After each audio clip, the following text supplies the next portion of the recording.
आपका भरोसेमंद channel SK live news अब दिखेगा नए रंग रूप और नए अंदाज के साथ। नमस्कार, मैं नेहा और आप देख रहे हैं एसके लाइव, आपका समय आपकी खबर। और हमारे समाचार के प्रस्तुत करता है decor your dream, Satyam plaza near Bhaktinagar check post, Sevak road, Siliguri. Phone 9564130130। Sumit Impacts, Pani Tanki Mo, Sevak Road, Siliguri. Contact us 9434062106. 7 Concept Pranami Mandir Road 9434040400। आज के मुख्य हेडलाइंस हैं। कोरोना के नए वेरिएंट को लेकर पीएम मोदी की शीर्ष अधिकारियों के साथ बैठक। अंतर्राष्ट्रीय यात्रा प्रतिबंधों में दी जा रही छूट को फिर से समीक्षा करने के दिए निर्देश।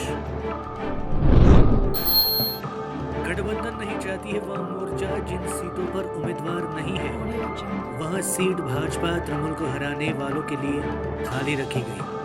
वह मोर्चा का नगर पालिका चुनाव के लिए बड़ा दाव, आखिर कौन होंगे उम्मीदवार।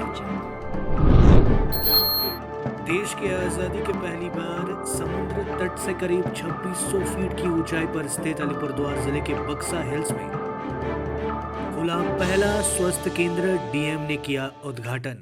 अब बढ़ते हैं समाचार में विस्तार से। अशोक नारायण भट्टाचार्य की अगुवाई में नगर निगम चुनाव लड़ेगा वाम मोर्चा, सूर्यकांत मिश्रा ने दी संकेत। वामपंथियों ने अशोक भट्टाचार्य के नेतृत्व में सिलीगुड़ी नगर निगम चुनाव फिर से लड़ने की संभावना व्यक्त की है। इसके अलावा सीपीआईएम के राज्य सचिव सूर्यकांत मिश्रा ने संकेत दिए है कि इस साल के चुनाव में नए चेहरे देखने को मिलेंगे। उन्होंने कहा कि सिलीगुड़ी नगर निगम के पिछले कार्यकाल समाप्त होने के बावजूद राज्य सरकार ने प्रशासक नियुक्त कर निगम बोर्ड चला रही है। हालांकि सिलीगुड़ी नगर निगम का चुनाव कोलकाता व हावड़ा नगर पालिका चुनाव के बाद ही हो सकता है और इसीलिए सभी राजनीतिक दल पहले से इसकी तैयारियां कर रहे हैं। सीपीआईएम के राज्य सचिव सूर्यकांत मिश्रा ने सिलीगुड़ी नगर निगम चुनाव से पहले शनिवार को सिलीगुड़ी में सीपीआईएम के पार्टी कार्यालय में अनिल विश्वास भवन में जिला सीपीएम नेताओं के साथ बैठक की। बैठक में माकपा के दार्जिलिंग जिला सचिव जिवेश सरकार, अशोक भट्टाचार्य और जिला माकपा के नेता शामिल हुए। बैठक के बाद सूर्यकांत मिश्रा ने मीडिया से कहा कि सिलीगुड़ी नगर निगम और महकुमा परिषद चुनाव में कौन चुनाव लड़ेगा यहां जिला कमेटी तय करेगी। सिलीगुड़ी में हालांकि वामपंथियों के पास लड़ने की एकमात्र क्षमता है। वहीं उन्होंने कहा कि इस चुनाव में युवाओं को विशेष महत्व दिया जा रहा है। আমরা আমাদের পার্টি কেন্দ্রীয় কমিটি ভারতের কমিউনিস্ট পার্টি মার্ক্সবাদী নির্বাচনী সমীক্ষা এবং তারপরে স্থানীয় নির্বাচিত সংস্থা লোকাল বডি যাকে বলা হয় অর্থাৎ পঞ্চায়েত পুরসভায় সেখানে এই নির্বাচনের পরে যে পুরসভা পঞ্চায়েত নির্বাচন হবে সে সম্পর্কে সাধারণ যা নির্দেশিকা দিয়েছে সেটা হচ্ছে এই যে তৃণমূল বিজেপি বিরুদ্ধে বাকি যারা আছে যে সমস্ত শক্তি তাদের সঙ্গে এই জোট বলে কিছু হয় না। জোট কথাটা আমি কখনো ব্যবহার করিনি জীবনে, আর আমাদের দলিলপত্রে কোথাও জোট দেখবেন না। সিট বোঝাপড়া, এই সংযুক্ত মোর্চা কি আর জোট বলবেন আপনি? আমাদের সঙ্গে কংগ্রেসের বোঝাপড়া, কংগ্রেসের সঙ্গে ওদের বোঝাপড়া নেই, আমাদের সঙ্গে আইএসএফের বোঝাপড়া, এই দুদিকে দুটো ইত্যাদি। সুতরাং একটা ইশতেহার, এবারে এটা বড় যেটা গতবারে 16তে করা যায়নি, একটা সাধারণ ইশতেহার একটা আবেদন দেওয়া হয়েছিল যে যার নিজস্ব ইশতেহার ছাড়াও। আমি সেসবের মধ্যে যাচ্ছি না, কিন্তু আমি বলছি যে এই যে নির্দেশিকা, আমরা রাজ্য বামফ্রন্টে এইসব অন্যান্য পার্টি যারা আছেন বামফ্রন্টে শরিক দল তাদের সঙ্গে আলোচনা করে এই সিদ্ধান্তে পৌঁছোই যে আমাদের যা শক্তি আছে বামফ্রন্টের, প্রথমে জেলা বামফ্রন্টগুলিকে তাদের ঠিক করতে হবে এবং এইসব বিধানসভা কি পার্লামেন্ট ইলেকশন নয়, এগুলো জেলা স্তরেই ঠিক করতে হবে। চিরকাল তাই হয়ে আসছে, পঞ্চায়েত হোক পুরসভা হোক জেলা স্তরেই ঠিক হয়। এবং সাধারণ নির্দেশিকা হচ্ছে এই যে একটা বামফ্রন্টের মিটিংয়ে নিষ্পত্তি করা দরকার যে বামফ্রন্ট নিজস্ব শক্তিতে মানে লড়বার মতো আর কি। 4 নম্বর 5 নম্বর হয়ে তো কিছু লাভ নেই তাতে। गठबंधन नहीं, जिन सीटों पर हमारे उम्मीदवार नहीं है वहां सीट भाजपा तृणमूल को हराने वालों के लिए खाली रखी गई है। ये बातें कही है वाम नेता सूर्यकांत मिश्रा ने। गठबंधन नहीं, जिन सीटों पर हमारे उम्मीदवार नहीं है वह सीट भाजपा तृणमूल को हराने वालों के लिए खाली रखी गई है। ये बातें शनिवार सुबह न्यू जलपाईगुड़ी में एक कार्यक्रम में शामिल होने पहुंचे वाम मोर्चा के नेता सूर्यकांत मिश्रा ने कही। अनिल विश्वास भवन में आयोजित एक कार्यक्रम में शामिल होने के बाद वहां शनिवार को ही कोलकाता वापस लौट गए। उन्होंने कोलकाता नगर निगम चुनाव के लिए जारी प्रत्याशियों की सूची को लेकर कहा कि कांग्रेस या आईएसएफ प्रत्याशी दे ही सकते हैं, लेकिन हम चाहते हैं कि जिन सीटों पर हमने उम्मीदवार नहीं उतारा है वहां किसी ऐसे दल का प्रत्याशी उतारे जो भाजपा और तृणमूल को हराने की क्षमता रखता हो। हालांकि अगर कोई प्रत्याशी नहीं देता तो कितने दिन इंतजार किया जाएगा, इस बारे में उन्होंने कुछ नहीं कहा। उन्होंने कहा कि सिलीगुड़ी नगर निगम और महकुमा परिषद के चुनाव को लेकर वाम मोर्चा ने बार बार अदालत का दरवाजा खटखटाया है। কি আছে বাকি যেগুলো আমরা লড়ছি আর যেখানে আমরা লড়ছি না সেখানে আমরা তৃণমূল বিজেপিকে হারাবার জন্য যে পারবে তাকেই ভোট দেব। হ্যাঁ, কংগ্রেস আইএসএফ তাছাড়াও যদি কেউ তৃণমূল বিজেপিকে হারাতে পারে যে সবচেয়ে বিশ্বাসযোগ্য তাকেই দেবে। জোটের ব্যাপার নেই এখানে। ব্যাপারটা হচ্ছে যে বামফ্রন্ট প্রার্থী তালিকা ঘোষণা করেছে, এইগুলো আমরা লড়ছি না। আমাদের যেখানে লড়ার শক্তি আছে লড়ছি, যেখানে অন্যরা কেউ আছে তারা লড়বে। এটা তো আমাদের সবসময় ভবানীপুরে আমরা রেখেছিলাম সবসময় হাতের পাঁচ, না দিলে কি আমরা লড়িনি নাকি? আমরা দিয়েছি ক্যান্ডিডেট। না, সে তো আমরা তো আদালতে গেছি, আমরাই তো গেছি আদালতে ভোট চেয়ে, বারবার গেছি। যেখানে দাঁড়িয়ে আছেন শিলিগুড়িতে, এখানে আমাদেরই ভোট করতে হয়েছে। আমরা আদালতে গিয়ে আদায় করে এখানে শিলিগুড়ি মহকুমা পরিষদ থেকে আরম্ভ করে এখানে কর্পোরেশন ভোট আমাদের লড়াই করে আদায় করতে হয়েছে। बक्सा हिल्स में खुला पहला स्वास्थ्य केंद्र, डीएम ने किया उद्घाटन। समुद्री तट से करीब 2600 फीट की ऊंचाई पर स्थित अलीपुरद्वार जिले के बक्सा हिल्स में शनिवार को बक्सा डूअर्स कम्युनिटी हेल्थ यूनिट का उद्घाटन किया गया। आज़ादी के बाद यह पहला मौका है कि जब बक्सा हिल्स में स्वास्थ्य केंद्र का उद्घाटन किया गया है। उल्लेखनीय है कि बक्सा पहाड़ी क्षेत्र में अब तक कोई स्वास्थ्य केंद्र नहीं था। अगर कुछ होता तो बक्सा पहाड़ी क्षेत्र के 13 गांवों के लोगों को पहाड़ की घुमावदार सड़क पर संतला बाड़ी ले जाया जाता और फिर वहां से उन्हें कार से अस्पताल लाया जाता था। इतने लंबे समय से इलाके में कोई स्वास्थ्य सेवा नहीं थी। यह पहली बार है जब बक्सा हिल्स में किसी स्वास्थ्य केंद्र का उद्घाटन किया गया है। फिलहाल 3 बेड वाली यह स्वास्थ्य यूनिट शुरू की गई है। बाद में यहाँ एक बड़ा स्वास्थ्य केंद्र स्थापित किया जाएगा और इसके लिए 18 लाख रुपए पहले से स्वीकृत किया जा चुका है। अलीपुरद्वार जिलाधिकारी सुरेंद्र कुमार मीना ने बक्सा पहाड़ में सामुदायिक स्वास्थ्य इकाई का उद्घाटन किया। इस अवसर पर कालचिनी के बीडीओ प्रशांत बर्मन और कालचिनी प्रखंड स्वास्थ्य अधिकारी डॉक्टर सुभाष कुमार कारमाकर भी मौजूद थे। जिलाधिकारी सुरेंद्र कुमार मीना ने कहा कि स्वास्थ्य केंद्र में फिलहाल एक आशाकर्मी रैंकिंग को तैनात किया गया है। इसके अलावा सप्ताह में एक चिकित्सक यहां आकर आउटडोर में मरीजों का इलाज करेंगे। বেসিক্যালি আপনারা জানেন কি এখানে মেনলি বক্সাদুয়ার যে আমাদের আছে হিল ভিলেজ আছে, অনেকটাই রিমোট ভিলেজ আছে। और অনেক দিন থেকে এখানকার যারা মানুষ আছে তাদের একটু দাবি ছিল কি এখানে আমাদের একটু কমিউনিটি হেলথ ইউনিট করার রিকোয়েস্ট করছিল অনেক দিন থেকে। তো আমরা বেসিক্যালি আপনারা জানেন কি আমাদের রাজ্যের মাননীয় মুখ্যমন্ত্রী প্রত্যেক জায়গায় এটা ইনিশিয়েটিভ নিয়েছেন। উনি সব জায়গায় নানা রকম ডেভেলপমেন্ট হচ্ছে এখানে। সে উনার মাননীয় মুখ্যমন্ত্রীর অনুপ্রেরণায় আমরা আজকে এখানে এই কমিউনিটি হেলথ ইউনিট ওপেন করেছি। আর এটা আমরা বেসিক্যালি এখানকার মানুষকে ডেডিকেট করছি এখানে, যেহেতু উপর থেকে অনেক লোকজনকে নিচে দিতে গেলে অনেক সমস্যা হয়। আমরা সেই জন্য আমরা এটা আজকে ওপেন করলাম। এটা পরবর্তীকালে ওর এক্সটেনশন হবে, যেহেতু আমরা ইনিশিয়ালি করেছি এটা ছোটো করে করে ফিউচারে অলরেডি এখানকার মানুষ জায়গাটা দেখিয়ে দিয়েছে। আমরা তার জন্য অলরেডি 15 লাখ টাকা 16 লাখ টাকা স্যাংশন অলরেডি করে দিচ্ছি আমরা। তো বড় করে হবে। আর এই যে ইউনিটটা হচ্ছে আপনারা দেখতে পাচ্ছেন, অলরেডি ভিজিট করে দেখেছি আমরা, সমস্ত রকম ফ্যাসিলিটি আছে এখানে। বেড থেকে শুরু করে অন্যান্য রুমগুলো भी এসি রুম আছে, अन्य जो बेसिक फैसिलिटी होवर কথা। अवैध हथियार कारखाने का पर्दाफाश, 2 लोगों को किया पुलिस ने गिरफ्तार। करंदीघी थाने की पुलिस ने एक अवैध हथियार कारखाने का पर्दाफाश किया है। पुलिस ने मौके से 4 देसी पाइप गन 19 राउंड कारतूस सहित हथियार तैयार करने में इस्तेमाल होने वाले उपकरणों को जब्त किया है। इस मामले में पुलिस ने 2 लोगों को गिरफ्तार किया है। उनके नाम चिहारू शर्मा और सहदेव शर्मा है। उन्हें शनिवार को 7 दिनों की पुलिस रिमांड पर लेने के आवेदन के साथ पुलिस ने कोर्ट में पेश किया।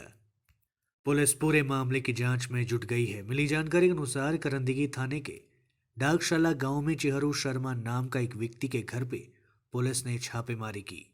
उसके घर में तलाशी के दौरान पुलिस को 4 देसी पाइप गन और 19 राउंड कारतूस बरामद किया गया। उससे पूछताछ के बाद उसके एक साथी सहदेव शर्मा को भी गिरफ्तार किया गया। आरोपी हथियारों की कहां बिक्री करते थे, इस बारे में पुलिस पता लगा रही है। लेते हैं एक छोटा सा ब्रेक, कहीं जाइएगा मत, बने रहिए हमारे साथ। डामरो फर्नीचर इस फेस्टिवल सीजन पे दे रहा है 25% की छूट, तो जल्दी कीजिए। डामरो furniture PC Mittal bus stand, Sevak road, Siliguri. Contact number 035325454404। Damro furniture South Asia's largest furniture manufacturer. घर का फर्नीचर ही घर की शोभा होती है। गेस्ट की नजर फर्नीचर पर ही पड़ती है। बेडरूम सेट से लेकर dining table, sofa set, wall unit, office furniture, leather sofa, Maharaja sofa इत्यादि। इसकी रेंज और कीमत को देखते हुए फर्नीचर का वन स्टॉप सॉल्यूशन है वुड से। Decor your dream. Satyam plaza near Bhaktinagar check post, Sevak road, Siliguri. Phone 9564130130।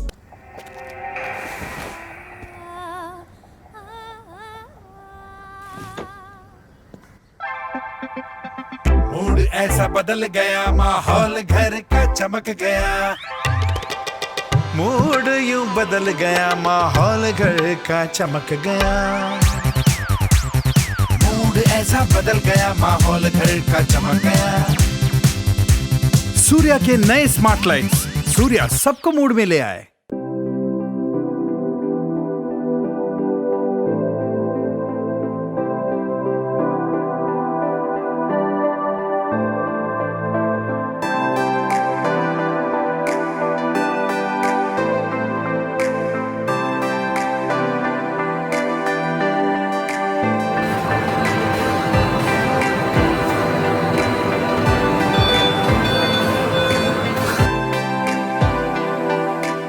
Load shedding और पावर फ्लक्चुएशन से परेशान?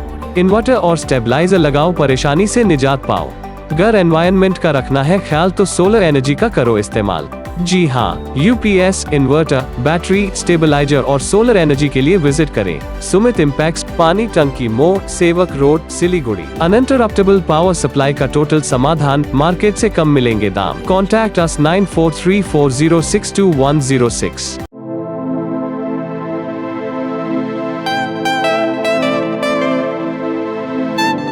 This is the membrane door made with a block board, 2000 rupees for a general door size per piece.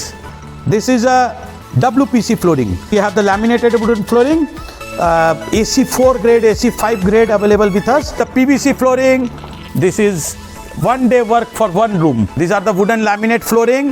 Starting range is 65 rupees per square foot. 7 Concept Pranami Mandir Road 9434040400. Are you dreaming to wake up under the calming Turkish skies? Make it a reality and bring home the Turkish collection from Royal Oak. Just a click away. International furniture, unbeatable price. Visit a Royal Oak store today. 50 से 70% कम कीमतों पर orchid building, opposite Vegha circle, 2.5 mile, Sevak road, Siliguri. Break के बाद बाकी खबरें विस्तार से। सिलीगुड़ी थाने में किया गया रक्तदान शिविर का आयोजन। मुख्यमंत्री ममता बनर्जी के निर्देश के अनुसार शनिवार को सिलीगुड़ी पुलिस कमिश्नरेट द्वारा सिलीगुड़ी थाने में रक्तदान शिविर का आयोजन किया गया, जिसका नाम उत्सर्ग रखा गया था। इस माध्यम से सिलीगुड़ी पुलिस कमिश्नरेट के सभी थानों, आउटपोस्ट और ट्रैफिक गार्ड में प्रत्येक शनिवार को रक्तदान शिविर का आयोजन किया जाएगा। शनिवार को आयोजित रक्तदान शिविर का उद्घाटन सिलीगुड़ी के पुलिस कमिश्नर गौरव शर्मा ने किया। इस दौरान वहां डीसीपी जय टुडू और एसीपी शुभेंदु कुमार भी उपस्थित रहे थे। उत्सर्गेर আমাদের প্রত্যেকটা যে পুলিশ ইউনিট আছে গোটা রাজ্য জুড়ে পশ্চিমবঙ্গ পুলিশ এবং কলকাতা পুলিশ সেখানে মাননীয় মুখ্যমন্ত্রী নির্দেশ দিয়েছিলেন যে সব পুলিশের যে কর্মীবৃন্দ আছেন তারাও পুলিশ ইউনিট আছেন তারাও ব্লাড ডোনেশন মধ্যে মানুষের সাহায্য করবেন। এটা আমাদের খুবই সৌভাগ্য। আমরা পুরো পুলিশ কর্মীবৃন্দ পুরো ফ্রেটার্নিটি এর মধ্যে এগিয়ে এসেছি। আমাদের শিলিগুড়ি পুলিশ কমিশনারেটে আমরা একটা রোস্টার করে দিয়েছি, একটা শিডিউল করে দেওয়া হয়েছে। প্রত্যেকটা শনিবার দিন ফার্স্ট হাফে একটা ব্লাড ডোনেশন ক্যাম্প প্রত্যেকটা ইউনিটে অর্গানাইজ করা হবে আন্ডার দ্য ব্যানার অফ উৎসর্গ। এর মধ্যে আমাদের যত পুলিশ কর্মীবৃন্দ আছেন, মানুষের যে আমাদের এলাকাবাসী আছেন, লোক আছেন, তারাও এর মধ্যে অংশগ্রহণ করবেন। আর আমাদের যে সাধারণ মানুষ আছে তাদের যে মেডিকেল রিকোয়ারমেন্টস আছে ব্লাডের, তার মধ্যে যেখানে যেখানে আমরা পূর্তি করতে পারি আমরা করব। এটা আমাদের সৌভাগ্য, এটা আমাদের গুড লাক। আর এর মধ্যে আমাদের শিলিগুড়িবাসীর পাশে আমরা সবসময় আছি और থাকব। कोरोना के नए वेरिएंट को लेकर पीएम मोदी की शीर्ष अधिकारियों के साथ बैठक। अंतर्राष्ट्रीय यात्रा प्रतिबंधों में दी जा रही छूट को फिर से समीक्षा करने के दिए निर्देश। देश के प्रधानमंत्री नरेंद्र मोदी ने शनिवार सुबह देश में कोरोना वायरस पर सार्वजनिक स्वास्थ्य तैयारियों को लेकर सरकारी अधिकारियों के साथ बैठक की। इस दौरान पीएम ने कोरोना के ताज़ा हालत और टीकाकरण जैसे मुद्दों की समीक्षा की। लगभग 2 घंटे तक चली इस बैठक में कैबिनेट सचिव राजीव गौबा, पीएम के प्रधान सचिव पीके मिश्रा, केंद्रीय स्वास्थ्य सचिव राजेश भूषण और नीति आयोग के सदस्य स्वास्थ्य डॉक्टर वीके पॉल मौजूद थे। दक्षिण अफ्रीका में पहली बार पाए गए कोरोना के नए वेरिएंट ओमिक्रॉन के सामने आने के बाद यह बैठक हुई। प्रधानमंत्री मोदी ने केंद्रीय अधिकारियों को राज्य सरकार के साथ मिलकर काम करने के निर्देश दिए हैं। साथ ही उन्होंने नए वेरिएंट की पहचान के लिए राज्य से जिला स्तर पर जागरूकता सुनिश्चित करने के भी निर्देश जारी किए हैं। उन्होंने कहा कि कोरोना संक्रमण की गहन निगरानी और जांच जारी रहनी चाहिए। फिर से शुरू होगा कटिहार राधिकापुर पैसेंजर एक्सप्रेस का परिचालन। लॉकडाउन में बंद 2 जोड़ी कटिहार राधिकापुर पैसेंजर एक्सप्रेस का फिर से परिचालन शुरू होने जा रहा है। शुक्रवार को एक प्रेस रिलीज जारी कर पूर्वोत्तर सीमांत रेलवे की ओर से यह जानकारी दी गई। विज्ञप्ति में बताया गया कि 10 डिब्बों की यह पैसेंजर स्पेशल ट्रेन आगामी 29 नवंबर से चलेगी। 05-727 ट्रेन सुबह 6:30 पर कटिहार से रवाना होगी और सुबह 9:25 पर राधिकापुर पहुंचेगी। जबकि डाउन 05-728 ट्रेन राधिकापुर से सुबह 10:10 पर रवाना होकर दोपहर 1:13 पर कटिहार पहुंचेगी और एक ट्रेन 05-729 कटिहार से दोपहर 1:40 पर रवाना होगी और राधिकापुर पर शाम 4:40 पर पहुंचेगी। वहीं डाउन 05-730 ट्रेन राधिकापुर से शाम 7:20 पर रवाना होगी और रात 10:30 पर कटिहार पहुंचेगी। ट्रेन के फिर से शुरू होने की खबर से कालियागंज के लोग बहुत खुश दिखे। अवैध देशी व विदेशी शराब के साथ एक व्यक्ति गिरफ्तार। एनजेपी थाने की पुलिस ने अवैध देशी व विदेशी शराब के साथ एक व्यक्ति को गिरफ्तार किया है। आरोपी का नाम रतन सरकार बताया गया है। गौरतलब है कि बाड़ी भीषा के निवासी रतन सरकार लंबे समय से घर में शराब का धंधा चला रहा था। यह खबर मिलते ही शुक्रवार शाम को एनजेपी थाने की पुलिस ने उक्त व्यक्ति के घर पर अभियान चलाया और अवैध देशी व विदेशी शराब बरामद की। साथ ही इस मामले में रतन सरकार को गिरफ्तार किया गया। आज उक्त आरोपी को जलपाईगुड़ी अदालत में पेश किया गया। निःशुल्क नेत्र व स्वस्थ चिकित्सा का आयोजन।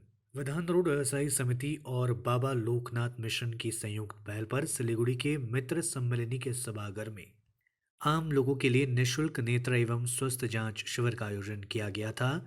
स्वस्थ जांच शिविर में काफी संख्या में चिकित्सक मौजूद थे।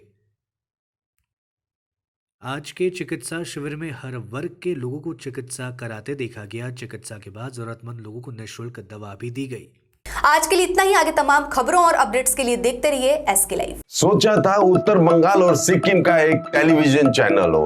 हर्ष होता है आज उत्तर बंगाल के पहाड़, दार्जिलिंग जिला या कालिम्पोंग या फिर हो सिक्किम, हर जगह हर ग्राउंड चैनल हैथवे, सीसीएन या एनएक्सटी डिजिटल हर सेटअप बॉक्स पर अपना 24 घंटा चैनल चल रहा है। मूल मंत्र बढ़ाने का व्यापार, पहाड़ के कस्टमर से प्यार। इस्लामपुर से लेके जलपाईगुड़ी, साथ ही सिलीगुड़ी में भी हैथवे और सिटी केबल में 24 घंटा चैनल, फेसबुक और यूट्यूब में भी है। जब एसके लाइव का हो साथ तो चिंता की क्या बात। Advertise your products and services with SK live. आपका भरोसेमंद चैनल एसके लाइव न्यूज अब दिखेगा नए रंग रूप और नए अंदाज के साथ।